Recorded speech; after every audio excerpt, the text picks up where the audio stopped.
Welcome to Creepy Vibes. Tonight, we journey into 5 true tales where nightmares clawed their way from the shadows of sleep into the waking world.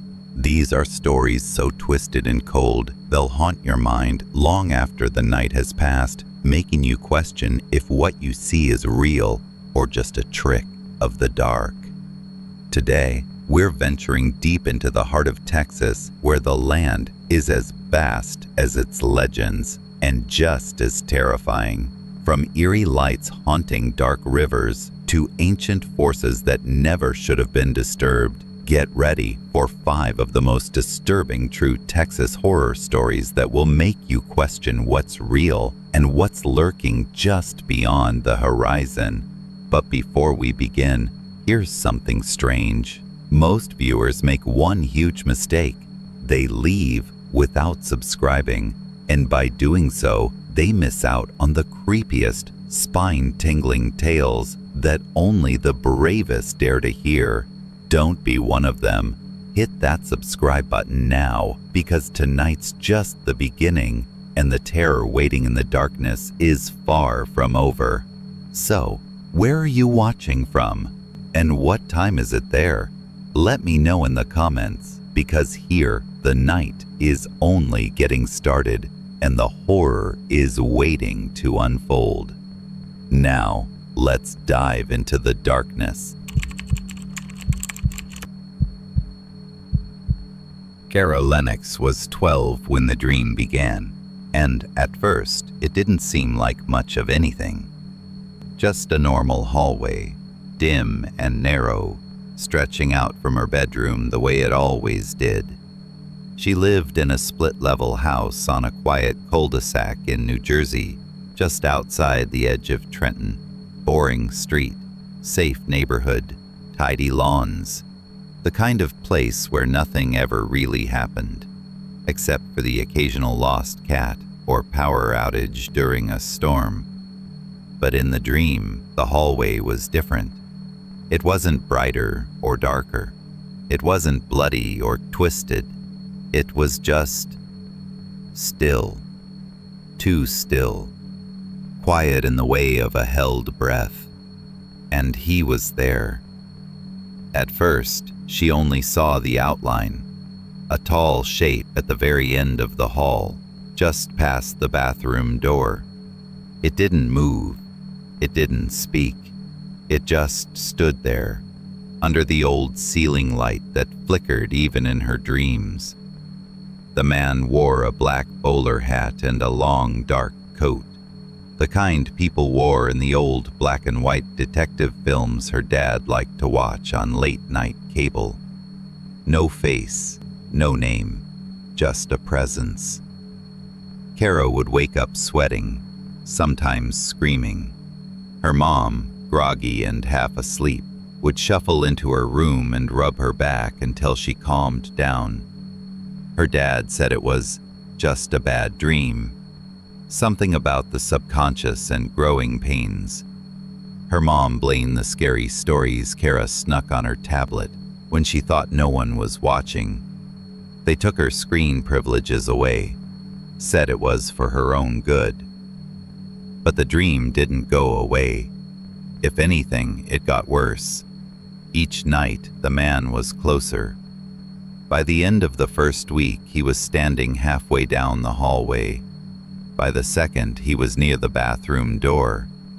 The third week, she could see his eyes, gleaming like rusted pennies in the dim light. And by the fourth week, he was just outside her room, inches from the doorframe, staring through the crack with a grin that didn't look right on a human face. It was too wide, too still. Kara stopped sleeping. She faked stomach aches to stay home from school. She wet the bed twice. Her parents took her to a child therapist who said it was textbook night terrors, common in preteens. Nothing to worry about. She'd grow out of it. Kara didn't think so. She tried telling them, tried saying that it didn't feel like a dream, not anymore. The hallway looked too real. the shadows too familiar. She even heard the house, the creaks of the floorboards, the hum of the refrigerator downstairs, the way the wind whispered against her window in the middle of the night. But nothing changed. Then came the night she didn't wake up. It was a Wednesday in October, a school night. The air outside smelled like dry leaves and distant bonfires, and inside, everything was quiet. Her parents had gone to bed early. Her little brother was fast asleep. The house had the thick, muffled silence of midnight suburbia. Kara had fallen asleep to the sound of her clock ticking and the familiar weight of her stuffed rabbit against her chest. And then she opened her eyes. The dream was back. Except it wasn't. She could feel it. The air had weight to it. Not like in dreams where everything feels a little floaty. This was heavy, real, and cold. Her room looked the same. Her nightlight was still on, casting a dull orange glow across her shelves. The poster of the moon phases still hung crooked above her dresser. Her bedroom door was open 3 inches, just how she liked it. Just enough for the hallway light to sneak in. But tonight, there was no light. Just the man. He was standing outside her door, tall enough that his hat almost scraped the ceiling. His coat hung from his frame like a curtain of shadows, and his face was sharper now, more solid. His eyes still looked like old copper coins, and his mouth curled into that same awful grin. He didn't move, didn't speak, just watched her. Then the door creaked open by itself, slowly, like it was being pushed by something invisible. Inch by inch. Kara couldn't move, couldn't scream. She felt pinned to her bed by something colder than fear. Her hands clenched the blanket. Her throat was too tight to make a sound. It was like her body had decided to shut down and leave her stuck in the moment. The man raised one hand. He didn't wave, didn't reach, just lifted it slightly, as if acknowledging her, like tipping an invisible hat. That's when she finally screamed. The sound broke whatever spell she was under. She bolted upright, eyes wide, breath ragged. Her parents rushed in. Her dad with a baseball bat, her mom crying and shouting her name. They found nothing. No man, no shadow, no sign of anyone else in the house. But there was one thing. Just outside her bedroom door, stamped into the soft beige carpet, was a single muddy footprint. Too large to be her father's, and too old-looking, like it had been pressed in by a boot from 100 years ago. The kind of print you'd find in the woods after the rain, or on the porch of a house that had been empty too long. The police were called. They checked every window, every lock, every closet. Nothing. No forced entry, no damage, no signs of a break-in. The officers shrugged and said kids have vivid imaginations. Kara's parents didn't argue. But the next week the family packed up and moved to her aunt's place in Montclair. The house was put up for sale within the month. Kara never dreamed of the man again. She grew older, went to high school, then college. The years passed as they always do.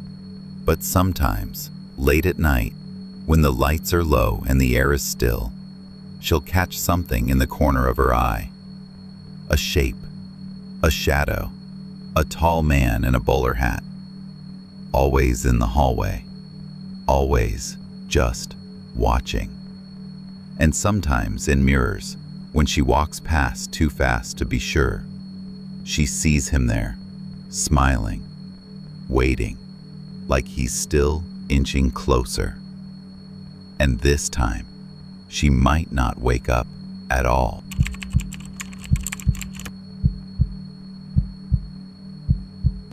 Mike Behringer wasn't a man who scared easy. He worked construction for almost 20 years, roofing, drywall, demo work, all the dirty jobs the young bucks didn't want to do. He'd seen nasty injuries, sketchy electricals, mold that could kill a man in a week. He'd even once found a dead raccoon half mummified inside a collapsed crawlspace in Topeka, and didn't so much as flinch. But what he found inside that old Missouri farmhouse in the fall of 2017, it stuck with him in a way nothing else ever had. He bought the place for next to nothing, just west of Kansas City, out near Lee's Summit, where the land stretches flat and the silence is long. It was one of those old white clapboard houses from the late 1800s, with a sagging porch, peeling green shutters, and one of those wind-leaned barns in the back that looked like it might blow over if you sneezed too hard. The listing had been vague. Fixer-upper, the agent said, which Mike had learned was real estate code for "you're going to bleed money." But Mike liked the challenge. He wanted to flip it, make it into something someone could love again. The first night he slept there, he drank a couple beers, ate a lukewarm can of beef stew straight from the pot, and crashed on a camp cot in what used to be the living room. Around 3 a.m, he woke up from the kind of dream that doesn't let go. He was inside the house, but it wasn't quite his house. Everything was just a little off. The colors darker, the windows boarded, the air thick and sour. And then he heard the voice, soft, childlike, whispering through the walls in a way that made his skin crawl, like the voice was coming not from beside him but from inside him. "Don't let them seal me in again." He woke up sweating, brushed it off, chalked it up to exhaustion and too much stew, but the house didn't forget. Over the next week, strange things began to gnaw at his peace of mind. Every room he entered felt off balance, like the walls were leaning inward just a touch, like the house was holding its breath. The floors creaked when no one walked. Tools went missing, only to turn up in the exact spot he was sure he'd checked twice already. He found one of his drills on the front porch in the morning, still warm, like someone had just used it. Then came the walls. It started when he stripped the wallpaper in what had probably been a child's bedroom, pinkish old paper with faded giraffes and blue balloons. Underneath, he found a dozen tiny holes drilled through the drywall, some no bigger than a pencil, others jagged like someone had jabbed at the wall in desperation. When he shone his flashlight through one, he saw something behind it. Not wiring, not insulation, something red. He cut a square panel out. Inside the cavity were crayons, dozens of them, maybe hundreds, some snapped in half, others melted at the tips as if they'd been clutched too long in a fevered little hand, mostly red. A few blue, maybe one green, but red, overwhelmingly red, and on the inside of the sheetrock, scribbled in shaky, frantic lines, were phrases that stopped him cold. "Let me out. No light here. The man feeds me bad things." Mike stared at the writing, flashlight beam trembling in his grip. He backed out of the room like it might lunge at him. The next morning, he called the Jackson County Sheriff's Office. They didn't laugh at him, not after they saw it. 2 deputies showed up, old boys, maybe mid-50s, the kind who'd seen their share of meth labs and domestic disturbances. But even they looked uneasy when Mike showed them the wall. One of them muttered something about weird shit out in these parts, and the other called for backup. They brought a thermal camera and found a void in the wall structure, an air pocket that shouldn't have been there. Mike helped them cut it open. It wasn't a room, not really, just a narrow crawl space between the walls, maybe 2 feet wide and 10 feet long, running behind the children's bedroom and into the next room over. Inside it was a rusted metal cot with a rotted mattress, small enough for a child, but stained in ways Mike didn't want to think about. The walls inside were clawed, not scratched, clawed. Fingernails maybe, maybe not. There was a pile of old food cans in one corner, rusted and long expired, and in the middle of it all, lying like it had been dropped and forgotten, was a one-eyed teddy bear with a torn red bow. Its face was stained, matted with dust, but the smile was still there, crooked and wide. The sheriff didn't find bones, no remains, no report of a missing kid that matched the details. But the house had changed hands 6 times in the last 20 years. Owners who bought it stayed for a while and left quickly without explanation. One woman, they discovered, had filed a restraining order against her husband shortly after selling the place. No charges, just sealed records and a handwritten note in her file. He wouldn't stop feeding the walls. The cops left that day and never came back. Mike tried to put it behind him, tried to keep working, even patched up the drywall, but he couldn't quite bring himself to cover the hole. He left it open, like the house needed to breathe. That night, he had the dream again. Only this time, he didn't hear the whisper, he felt it. The walls pulsed like lungs, slow and steady, and when he walked through the dream house, the not right version where everything was wrong, he saw the red crayon scribbles stretching across the ceilings and the floors.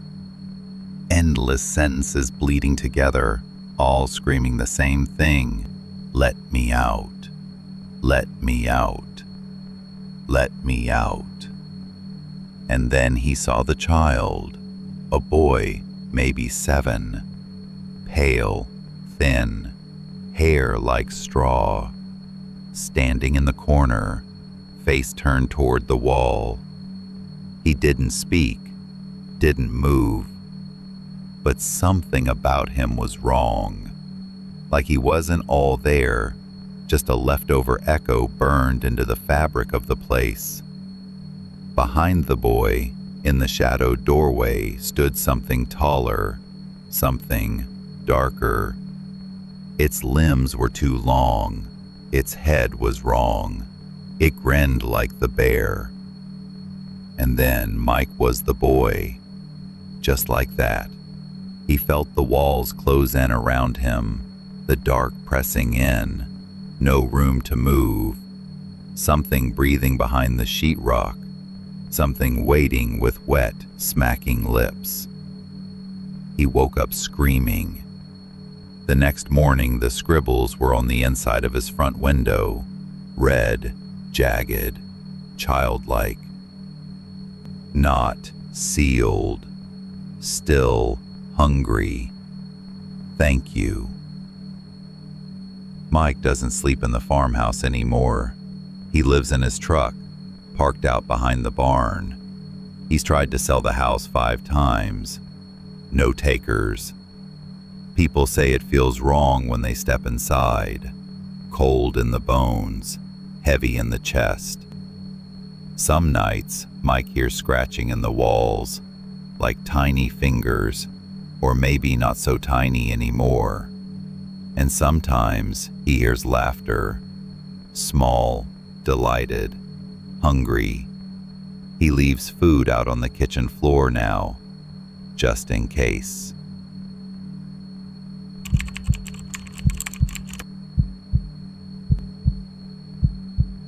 In the fall of 2002, Ellie Carson was 6 years old, small for her age and quiet as a shadow.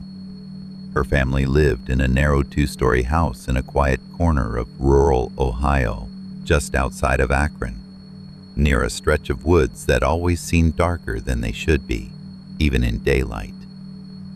Her parents had moved there after her dad got a job at the tire plant, a job that paid well enough for them to finally have their own place. Ellie's baby brother Noah had just been born that spring. He slept in the nursery next to her room, and her dad had set up a baby monitor to make sure they could hear if he cried during the night. Ellie started hearing the static that summer. At first, It was just noise, the kind of fuzzy whispering sound you get when something's trying to talk but can't quite get through. Late at night, when the rest of the house was asleep, Ellie would lie in bed and listen to it coming from the monitor. It was supposed to be quiet, only picking up sounds from the nursery. But sometimes it hissed and popped and murmured, like someone was pressing their mouth up against the mic, whispering through gravel. She told her mom about it.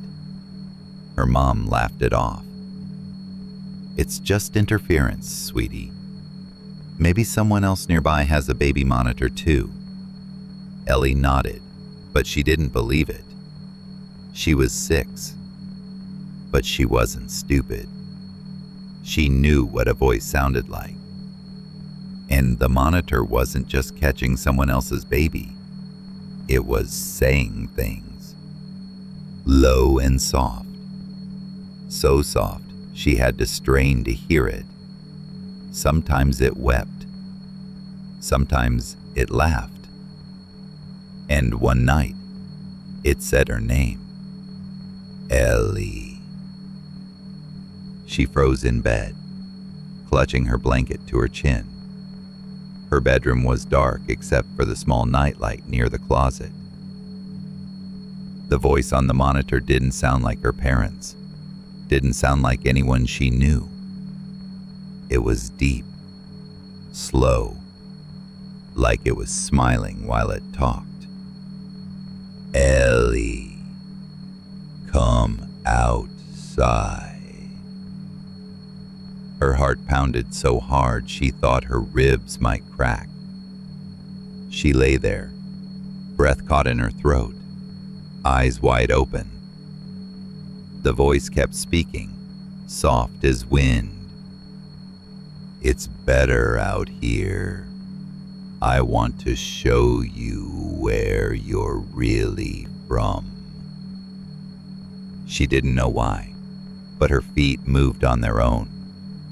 She got out of bed like a sleepwalker. The carpet was cold. She passed the monitor on her brother's dresser, still buzzing, still hissing, still whispering. The front door wasn't locked. Her dad usually forgot. The screen door squeaked once as it opened, but no one heard. She stepped out into the yard barefoot, in her thin nightgown, the grass wet with dew. The voice guided her gently. "That's right, come closer, just a little farther." She didn't speak, just walked, out across the lawn, toward the dark line of trees that edged their backyard. The forest looked like it went on forever. Cold wind brushed her face, and something in the shadows rustled, something tall and thin just beyond the first row of trees. She didn't make it that far. At 3:07 a.m., her dad woke up needing to use the bathroom. He noticed her door was open. She wasn't in her bed.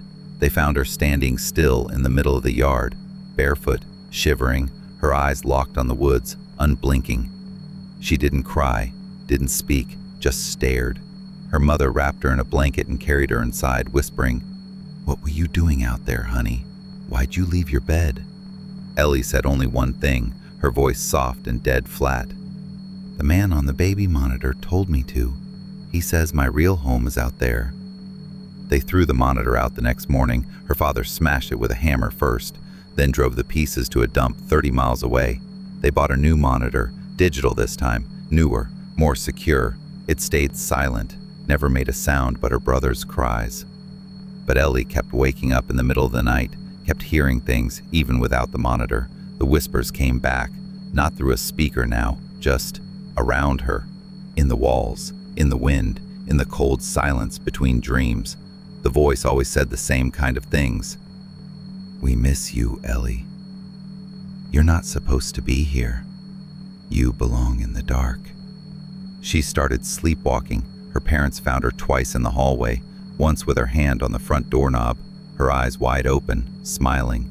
Therapists blamed stress, trauma, maybe early signs of a dissociative disorder. They put her on mild medication. It helped, for a while. Years passed. The house was sold. They moved to the city. Ellie got older, Graduated, made friends, buried the memory of the man in the static deep under layers of that was just a dream and kids imagine things. But nightmares don't always stay buried. In college, her roommate used a white noise machine to sleep. Ellie had to wear earplugs to block it out. She never explained why.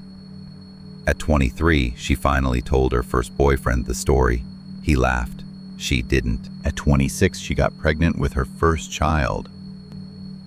The baby monitor stayed in its box for months. She tried not to buy one, but the pediatrician insisted. SIDS risks, audio monitoring, safety. She gave in, set the new monitor on the dresser across from the crib, turned it on. The soft crackle of white noise filled the room.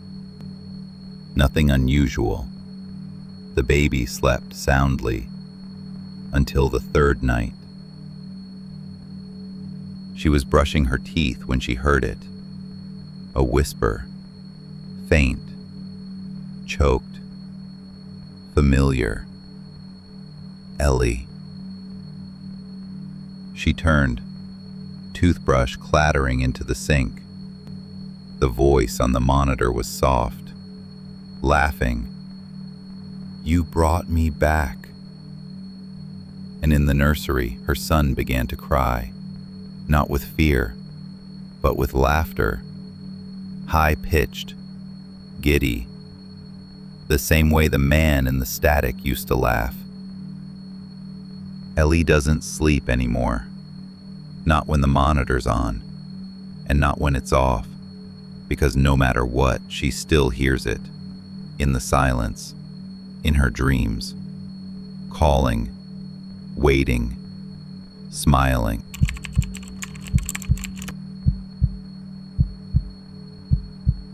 Flint, Michigan had always been the kind of place where stories like this seemed to grow out of the cold, cracked sidewalks and broken streetlights. People whispered about things you didn't want to say out loud, like ghosts clinging to the rusted skeletons of old factories, or something darker, buried beneath the frozen ground. Emily was 10 when the nightmares started. Her sister, Sarah, had died years before, drowned in one of the lakes near their house. 5 years. The memory was still fresh in every corner of the house. Her mother's quiet crying in the kitchen, her father's angry silence, and Emily's own small heart, full of unanswered questions. But none of that prepared her for the nightmares. Every night, she dreamed of Sarah, trapped inside a freezer. Not a dream like the ones other kids had, full of monsters or running away. This was different. It was like she was inside the nightmare, trapped herself.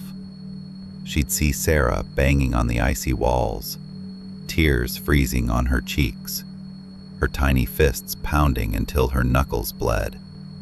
And Sarah would cry out, voice muffled but desperate, "Help me, help me." Emily would wake up gasping, cold sweat soaking her pajamas. She'd look at her own hands, red and raw, bruised from pounding the bed frame, cold spots like frostbite on her fingertips. Her parents told her it was just sleepwalking or night terrors. Kids did that sometimes, nothing to worry about. But Emily knew better. The dreams came every night. The bruises came every morning. After 3 weeks, her mother and father started noticing the marks. Bruised knuckles, cold patches on her hands that didn't go away. They started locking her door at night, trying to keep her in bed. But one night, Emily slipped out again. Her parents checked every room in the house, every closet, every corner, until her dad remembered the old chest freezer in the garage, one of those giant metal boxes they'd never used but always kept plugged in, cold humming all the time, even though it was empty. They'd never gone inside it. nobody had.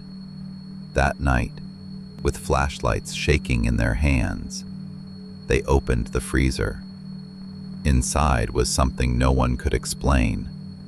A ragged porcelain doll, frozen halfway to ice, wrapped in a little girl's dress.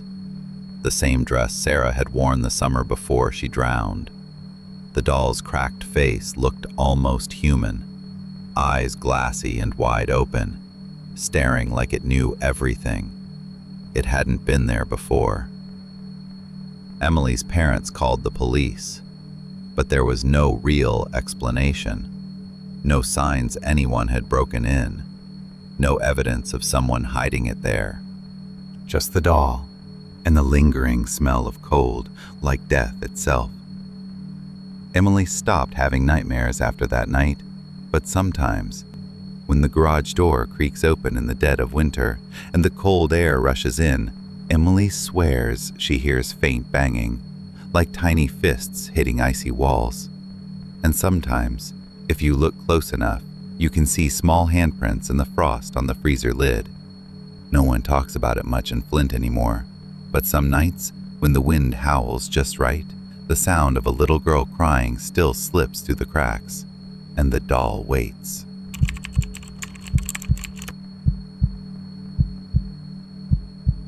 Jason never believed in nightmares until he started having the same one every single night.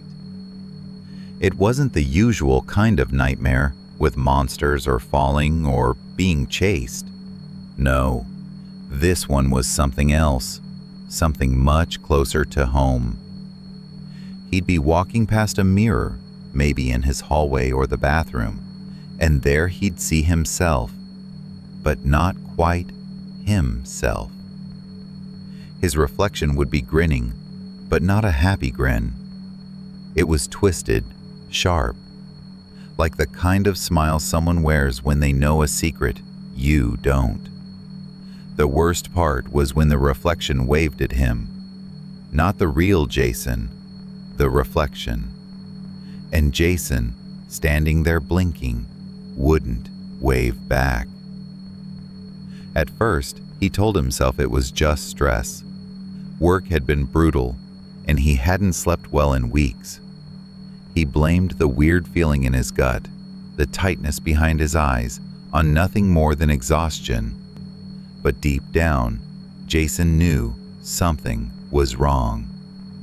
One morning, bleary-eyed and half asleep, he stood at the bathroom sink brushing his teeth, staring blankly into the mirror. That's when he noticed it. His reflection wasn't moving with him anymore. His toothbrush was frozen mid-air in the reflection's hand, while his own hand moved up and down, scraping toothpaste foam from his mouth. The eyes stared straight at him, unblinking, unmoving. Then the reflection smiled, a slow, deliberate smile, full of something dark and knowing. Jason didn't smile back. He couldn't. Panic hit like a tidal wave. Jason grabbed the heavy ceramic soap dispenser and smashed it against the mirror. The glass shattered, shards raining down, glinting like tiny knives. But the nightmare didn't end there. In the broken pieces scattered on the floor, he saw not one reflection, but many. Different versions of himself. One was crying, tears streaming down a face frozen in sorrow. Another was laughing, wild and unhinged. Another screamed, mouth wide open but silent. Jason felt the air grow cold, the room twisting in on itself. He scrambled to cover every mirror in the house with blankets, towels, anything he could find. Sleep became impossible unless the lights were on, bright and buzzing, overhead like a lifeline. But even then, the dreams came. The other Jason waited, always smiling, always watching from places no mirror should be. Sometimes, Jason swore he heard glass cracking in the dead of night. the soft tinkling of breaking glass, even though every mirror had been taken away. And when the sun rose, Jason would catch a glimpse of that grin in the corner of his eye just for a second, before disappearing like a shadow fleeing the light. Jason doesn't know if the other Jason is waiting to take over, or if he's already lost. But he knows one thing: sometimes the reflection is the real person, and he's still staring.